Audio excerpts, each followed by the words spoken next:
Hi, this is John Ondo for Marketing Media and Cupcakes. And before we get into today's episode, I just want to say thank you so much for listening. We're back after being gone for over 4.5 years. And I hope you get a chance to listen to episode 77, where we explain why we were gone for so long and that we're back for at least 3 more episodes. Angel and I are big supporters of entrepreneurship, and we love small businesses and faith-based businesses. And we just want to encourage you through our podcast each week. What's going to determine if we continue with more episodes will be the response. Subscribe to us on your platform. Send us an email at john@ondomedia.com. That would help us know you're listening and you want more episodes. So thank you so much, and let's get into today's episode. Let me ask you a question. Did you use Zoom for teleconferencing last year? Or did you talk to a doctor via the TeleDoctor app? I'm going to bet for most of you, you didn't or you didn't do much of that.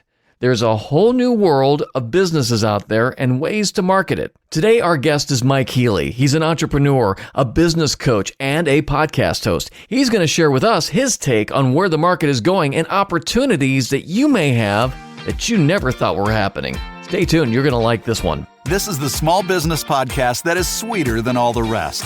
Marketing, media, and cupcakes. Welcome to Marketing, Media, and Cupcakes. Hi, I'm John Ondo, along with my beautiful wife, Angel. Hi there. We have been talking for some time, even before we got into the whole COVID outbreak, about fear and not living in fear with your business or with your family. And the good news is we are approaching what I've been calling reentry. Yes. And I've been saying, as people say, it's not going to go back to normal or it's going to be a new normal, I've been saying it's going to be a better normal. I think we have so many new tools with all the online, all online marketing, online Zoom, and we have a whole new tool chest we can work from as small businesses to communicate, to market, and get back up and rolling. Yes. So we're very excited. I'm very optimistic what we're going into, but I want to talk to other people and find out what they're saying, what their thoughts are. And so a friend of mine, Mike Healy. Mike, welcome to the show. Thanks for joining me today. Yay. Thank you for having me. Appreciate it. Mike trains entrepreneurs, salespeople. I want to talk to you about this COVID thing and what we're going to get in marketing. But first, let's give the audience a little bit of background on you, because you didn't start off like this. You started off in bartending and bouncing and a lot of different things. Tell me a little bit about how your life began there. Yeah. So I won't. I'm 52 years old as the time we're doing this. He's a youngster. Yeah. So basically, you go. Let's fast forward all the way to high school, and all through high school and my elementary years, all I wanted to do was go to the military. Like, I totally wanted to be the Rambo guy. And my senior year, I actually got signed up that summer in the delayed entry program to get into the military. And 3 days before my first senior football game, I ended up breaking my femur during practice and got pins in it. And I got a medical discharge before I even got into the military. Wow. So I had no future whatsoever. Like, I had everything that I thought was going to happen. So that's kind of a tip right out of the gates, is you just never know. No. I think a lot of people are having that realization right now. Yep. And then what happened is I accidentally on purpose moved from my small local hometown down to Ohio State campus, but I never was a student there. And I got some odd jobs down there working at like the Holiday Inn, doing like banquet setup. And then I used to frequent the bars because back then you had the drinking age of 19. Oh, yeah. Because I was a stocky guy and I had a wrestling background, they invited me to work the door. Well, the next thing I know, I apparently had some skills that translated very well for the bar business, and now they would call it mixed martial arts, and ended up doing that for almost 8-9 years. Wow. Until I actually got into kind of transitioned into a new career, which was like networking and marketing, and started learning those things. So that's your Cliff Notes version of me to age 27 before I actually got it together a little more. How do you transition then from, you kind of living the life of, I'm enjoying life, I'm bartending, I'm doing fun things, and then suddenly something kicked in and you thought, I can do more? It was actually out of desperation, because I had actually at that point. So the first few years, it's obviously fun because it's Roadhouse, the movie. Yes. And, and when you're young and single, who cares, right? Right. It's everything's fair game kind of thing. And what happens is you fall in love accidentally, and you end up, deciding you want to marry this lady that you fell in love with. And you realize that the bar industry and probably becoming an alcoholic was not all going to fit together into a healthy relationship any longer. So honestly, that was the first big wake up call. And I think what it was I just got to the point that I was kind of open. A lot of people, I don't think, see opportunities that come right before their eyes due to the fact that they are comfortable at that time. A lot of times for somebody to get to the next level, they have to become very uncomfortable before they address and want to engage in change. Okay. And so I had finally reached that point. Somebody invited me to take a listen to an opportunity. And it made sense. It was kind of a direct selling kind of thing. And it just kind of clicked with me. And I thought, hey, if I could make a few $100s extra a month, that would be great. That would supplement my income, take a little stress off. I could work less hours. And then I thought, hey, if I could do this even better, maybe I could get out of my bar career. And that's kind of how it progressed. And then I just, got better and better, learned skills and so on. So, and then I've basically been an entrepreneur now at a pretty good level for approximately 23, 24 years now. Wow. That's wonderful. I was reading your bio as I just wanted to jump in, but I was reading it and I appreciated the moment of clarity where your decision about your life was the flip of a coin over a shot. I was like, you did get the detail on that. Oh yeah, I was really, really reading it. And I was yelling at John. I'm like, oh my God, he worked at Hell at the Moon. Cause I moved to Columbus to go to Ohio State in '88 to finish my degree. And so I was like, when he was saying, oh, he was a bouncer, I'm like, let me see his face because I went to so many bars. But no, I really appreciated that moment of clarity where you're like, I'm here, I'm going to go do this. And then many shots later, you're like, okay, it's a coin flip, heads or tails. And it came up heads and you had the courage, I'll use a appropriate word versus what I want to say, the courage to walk out the door and to do that. So I think that was awesome. Did you have fear at all in any of that? That, I'm leaving something that I'm kind of comfortable with to go do something? Or did you feel like this was, you're back against the wall? What was your thoughts? Well, at the time, when I flipped the coin, I wasn't totally sober, but here to address that. But no, I mean, because it had been eating at me for a while. What it was is I think I looked at, it kind of had the wake up call of where I was waking up every day to the life I had. Mm-hmm. And everybody that I had seen in that industry, and there's nothing, and I'm not putting that industry down. Oh, no. Into this, right? But to me, I had just gone to the excess of it. Sure. And I had gotten to the point that I just knew that there was something that I wanted differently, that I couldn't do it anymore because I just couldn't, I was getting tired of dealing with people and, that kind of thing. And so there wasn't fear. It was more of it would be almost like you're a pregame football butterflies. Gotcha. Mm-hmm. It would be the easier way to. So you're not scared because you're excited to engage in the game, but you have enough adrenaline going to kind of know you're going to have to go in there and compete. Gotcha. And so I've never been afraid to compete. And so I think that's where it started. What gave me the courage kind of to do this too was I read a book that someone who was making in my industry a lot of money, like millions of dollars a year. And so I trusted his advice. Obviously, Mm-hmm. Never take financial advice from someone you don't want to be like financially. That's what most people do. Yep. Well, it would make sense to take advice from people that are making the kind of money you want. And he recommended a book to me called All You Can Do Is All You Can Do, but All You Can Do Is Enough by Art Williams. And Art Williams was in the insurance industry and built the largest term life insurance company in the world, outside of everything. And I'm talking combined. And this was a guy that was just a good old boy head football coach from Georgia. And in that book, and it was an easy read.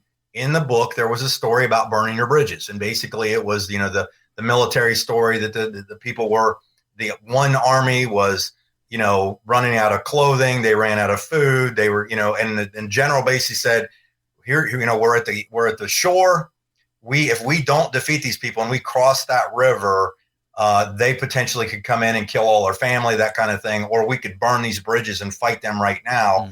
it was basically an all in or nothing kind of thing. You just push all your chips in. Mm-hmm. And that story kind of gave me the courage to say, hey, I'm going all in. And that's really how I started it. Well, that sets up what we're getting into here. We're talking with Mike Healy. He's an entrepreneur. He trains business people, and he's gone through the school of life. And I don't talk about this often. Also, like me, not college, no college background really with a lot of this stuff. And I think life college is a lot better in a lot of ways. So that's something that I like it when I see that.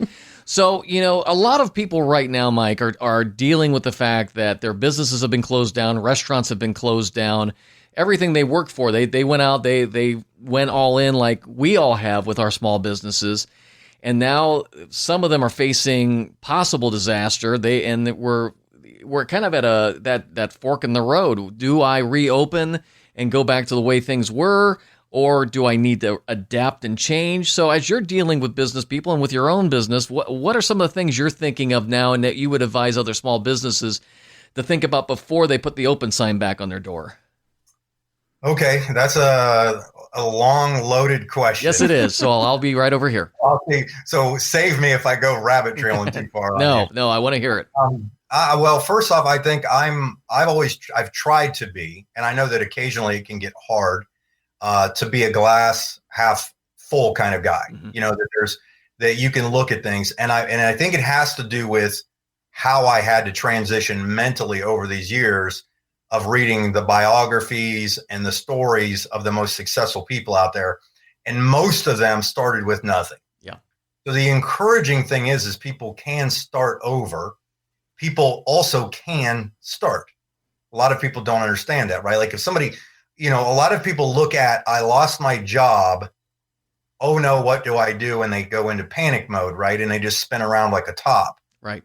Or they can take a deep breath and think, well, maybe that's the person that's been praying for change.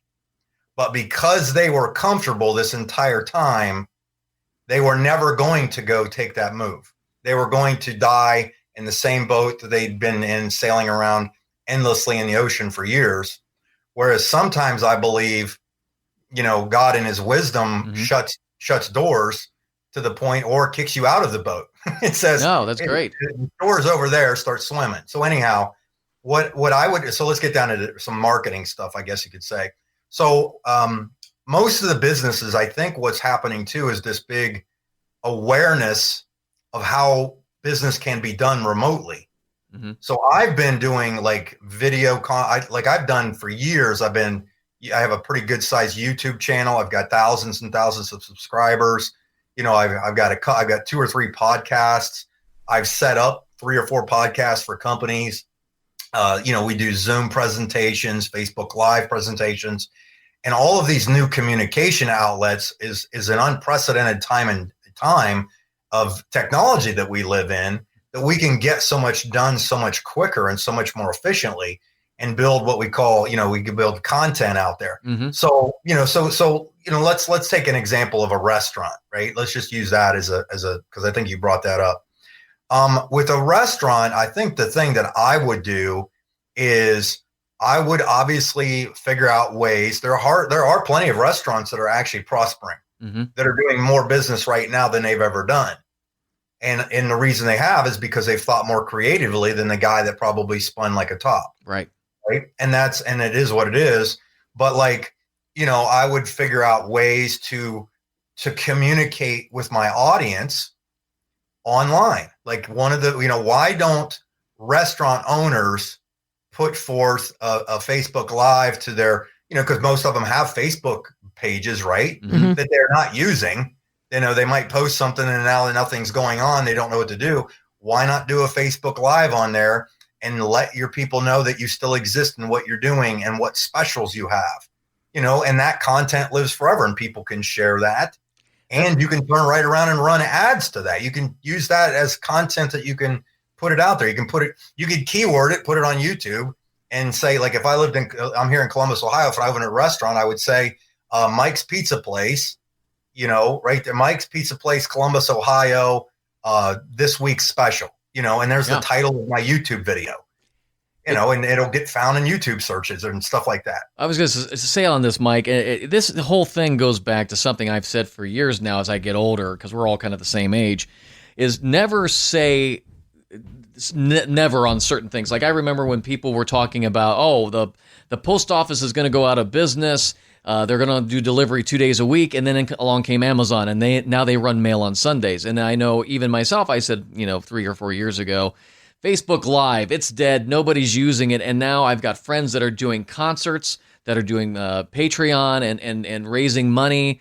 And, Facebook Live has become a massive part of this lockdown culture. And I think it's kind of redefined what we can do to market, like you're saying. And then another thing, too, I was just looking at, a lot of people never use Zoom or never use video conferencing before. But now suddenly, like teachers, for example, everybody now knows how to do a Zoom. Everybody, for the most part. I was in a conference call the other day, and there were people in there. It's like, okay, I've just figured this out a couple days ago. So I think you're right. It's a whole different culture. We are now set up for teleconferencing like never before, and that's a great opportunity. And if you think about this, how much money is potentially wasted by corporations and traditional businesses because they fly people in to come to a meeting that they probably could have done on a $40 a month video conference service like Zoom. Yeah, exactly. I did a conference last week for my sales organization with one of my businesses, and we had what do we have? I had almost 75 people on there from I think 18 different countries. Wow. And you could see all of them, and then I would call people out and I would say, hey, tell us a little bit about what you're up to, what's working for you now, that kind of thing. And it was like, and I had people like, people from all over the world were like, man, this is the most fun I've had since I've been part of this company, kind of thing. Yeah. And it's just, it's a simple thing to do. And people don't even realize you can actually broadcast your Zoom while you're doing it onto your Facebook page live. Right. People could see that, you know what I mean? What if you did a Facebook Live with your staff from your restaurant and let them know that they were going to go live on your Facebook page and tell them what they were doing and what we were all working on. You know what I mean? Yeah. And you got your customers engaged in what you were talking about and what they got, they were enthusiastic about opening and things like that. I personally think that the economy is about to just go through the roof. Right. That's what I'm hoping. Yeah. That's what I'm hoping for. I think all things point that way, because if you look at what's gotten, how things have kind of been shaken up, everybody's looking at what's vital, what's wasteful, right? Yep. And they're making those adjustments. And I think people are going to have more discretionary money coming up than they ever had before. I think the dollar is going to be worth more than it used to be. Mm-hmm. I think the cost of goods is going to go down because, just the way everything's kind of playing out. I'm not going to get political on here, but I just really think that the world's in a reset. What would you say to those types of, I can't really do it on a Zoom call. What would your advice be to some of those folks? To hang in there, because I believe that there's going to be I do believe we're going to get back to normal fairly quickly, because people are. I think honestly too, and this is a little bit of a side trail here, rabbit trail. Mm-hmm. Is that I live in a decent neighborhood, and I ride my bike because I'm an entrepreneur. I'm home all the time, and it doesn't bother me to be home all the time. It hasn't really affected my lifestyle, believe it or not, except for going to the gym and usually a restaurant once or twice a week. Other than that, nothing has totally changed for me. But the reason I'm bringing this up is I think you're going to see that there's going to be more of an appreciation for humankind. Mm-hmm. Mm-hmm. Human interaction than there ever has been, because we've been so forced to be away from each other. Like I literally, being even an introvert, I get excited to go to the grocery store now. Yeah. To see more people, to see somebody smile at you physically, because you can't get that on a Zoom. That's the one thing you can do plenty of things. There's a lot of applications for both, but I think it's going to come back here, because back to my neighborhood. I've seen more families together than I've ever seen. Yes. Like that's 99% of the time, if I was out in the middle of the day just riding my bike, I was usually the only adult male out. I might on my bike pass a mom with her kids, but I would never pass the mom, the dad, the teenage kids, and the infant being pushed in a stroller all in one little group. That I'd never seen that. I've lived in this nice neighborhood for 4 years, and now it's all over the place. So it's kind of, to me, it's been kind of neat to see maybe people getting back to being real people again and being a little more compassionate. And maybe this teleconferencing and what businesses realize they don't have to have everybody working at an office from 9 to 5, but maybe they could come in for a few hours because maybe there's some critical things that they have to be done there. But there's a lot of people that might be able to work at home now remotely and spend time with their families, so, and some people don't like to be cooped up with their families, but that's a different problem. Podcast that people do, right? Yeah. And in my full-time job, I mean, we've had to work from home because of the situation. And I used to work from home 1 day a week, and now I work from home every single day. And this is week 6 of working from home. And it's been, for me, a wonderful thing because of what I have to do. I could have never probably gotten it all done at work because I'm constantly interrupted and constantly, hey, can you? And people don't do that as often when they can't see you. They have to physically type or they have to pick up the phone, and they're not as apt. So I've thoroughly enjoyed it, but it's also proven to those who are in other management positions that this is doable, that we can function outside of the office. And it is kind of shocking for as big of a company as I work for that this is what it took to make people realize this can be done. That right there is a super point about being interrupted. Yeah. Is how many people get distracted. Like I'm such a red personality, what they call it, Ruby, red, whatever, driven guy. Like I can't do multiple things. Like I'm just not a multitasker. Mm-hmm. And like if somebody if I'm focused on something, you can walk in and I won't even know you're there. But if you interrupt me, I won't even remember where I was at 5 minutes later. Yep. And then it takes you 10, 15 minutes to get back in your flow. And then if you get another interruption, same thing happens. And what you could have gotten done in an hour takes you 6 hours now because of the interruptions. Exactly. And it's, I mean, for me personally, with my side business, my little cupcake, which has pretty much gone dead with all of this, which I've had graduation things canceled that I had on the books for May because, of course, graduation upheaval and parties and who knows and whatnot. I'm just not sure what to do with mine because I'm so busy now with full-time work that I don't have as much time for this, but at the same time, I do want people to start ordering again. I do want people to start, asking for food, asking for cupcakes or cakes or whatever. I just don't even know how to go out there and start that again. So for people like Angel, Mike, give her your 2 cents of marketing advice there. I think what's about to happen is once the fear dies down of the scenario that we're being led to believe, Yeah. Okay, that once that does subside, I think you're going to see that people will remember quickly how to go after food. Okay. Like I personally think that you're going to have where it used to take, an hour wait on a Saturday night to get into a good restaurant might be 3 hours now. Oh, right? yeah. Because of people being locked up. Like it's going to be, and there's going to be people that won't have a problem probably dropping $500 on a meal that would have normally cost $50. Well, Yep. and they're still going to have takeout orders too. So they're going to have more takeout orders, more people. I think it's going to be great. Like you're saying, I think it's going to be a fun time. So it's just, I just think it's just a matter of right now. It's been hard because it's almost like this is obviously the weirdest time in the history of mankind, probably, and definitely my life. Yeah. That everything just came to a standstill. You know what I mean? Because and here's the thing too, is what people don't realize is it's the money didn't go anywhere. Right. It just stopped. Currency stands for currency. The word means flow. Yep. It stopped. Everything stopped. But what happens is when they finally turn it on and it begins to flow again, I think it's going to flow at a much more rapid pace. I would agree. Sure. It's pinned up. Yeah. Exactly. Mike, I would be remiss if I didn't have a chance to ask you for people who, and we've talked a lot on our podcast that faith and family is critical. For somebody who is in that, and Angel has this great term, she's like, who wants to drive their car off the road into a tree going to work because they hate their job. You mentioned this could be a reset.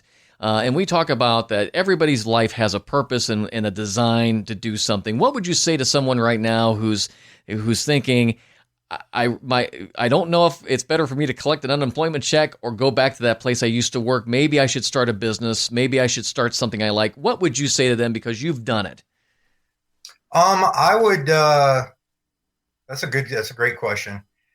In my opinion, basically, I think if you look at this, if you look at where somebody's at, if somebody was like my pastor, yes, Gary Kazee, great man, right. He always talked about, are you at a place because it's a paycheck, or is it a passion? Mm-hmm. And you can work harder, faster, more efficiently, and get more done and have a more fulfilling life if you're working based on your passion than if you're working to chase a paycheck. Like, one of the things that I've been teaching a lot about to my companies that I've been talking to and the people that I try to speak into is I also talk a lot about instead of chasing money, you chase mentorship. Mm. Okay. But I don't explain that just a little bit. What do you mean by that? Okay. So because the majority of people are surrounded by people that are barely making ends meet. Yeah. We've all heard the phrase birds of a feather flock together, right? And typically your income is going to match your 4 or 5 best friends' incomes. But if you don't want to stay in that pod, then you sometimes have to do something obviously different. Mm-hmm. When I say, going after mentorship versus chasing, a paycheck, it's with mentorship. What I mean by that is like I became an avid reader of business books, like, things like Robert Kiyosaki, Rich Dad, Poor Dad, if I was to give somebody a beginner's thing right there, right? And then different biographies. And there's plenty of different books out there and podcasts that you can watch of people that are entrepreneurs that think differently, because it says, even in the Bible, it says, be transformed by the renewing of your mind. Be transformed by the renewing of your mind. So if you start to look for mentorship, what'll happen is a lot of people too, their creativity has been turned off. Yeah. Because some people literally do a job that, not to be rude, but that a monkey could do. Mm-hmm. And they've done it because it was the first thing they got a job with. They became comfortable and they got stuck in a rut. Well, a rut is just a grave with the ends enclosed or whatever. I forget the phrase on that. You know what I'm talking about. Yep. You get it. But, so what happens is you just have to start thinking differently. And when you're listening to other people that are doing well or being more successful, they're right now not looking at this opportunity. What people don't realize right now, there are people right now who are so excited about what's going on right now because they are now capitalizing on the fear of other people because they put themselves there as opposed to appreciating the opportunity. Mm-hmm. Yep. Some of the wealthiest people in the history of the United States came after the pandemic and the crash, right? Back in the early 1900s, right? Mm-hmm. Because they capitalized they saw the opportunity. I mean, I can tell you for a fact, I think this would be, I don't know anybody personally, but this is probably factual, that when the stock market just plummeted a few weeks ago, right? Yep. Below 20, there were people sitting there frothing at the mouth. Oh yeah. They knew it was going to rebound. I mean, I just looked today and it was like 24.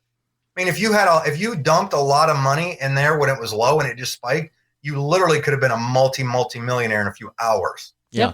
Yeah. Exactly. But a lot of people don't think like that. Nope. They think in different, fear terms. Well, they think in fear, and that was one of the first things we did on our podcast when that hit. We talked to a couple financial experts, and I said, you got to stop thinking of this like the market's losing money. No, everything just went on sale, and it's like my wife will tell you she loves Kohl's, and they tell you every time you saved $100 and some thousand today because you bought Microsoft. It doesn't matter what you spend; it matters what you save. There you go. There you go. Mike, it's awesome for you for us to have you on the show today. Give us real quick for people who want to find out more about what you do, and you've got a lot of media on your website, where they can find you. You've got books and all kinds of fun stuff. Yeah, absolutely. Thank you.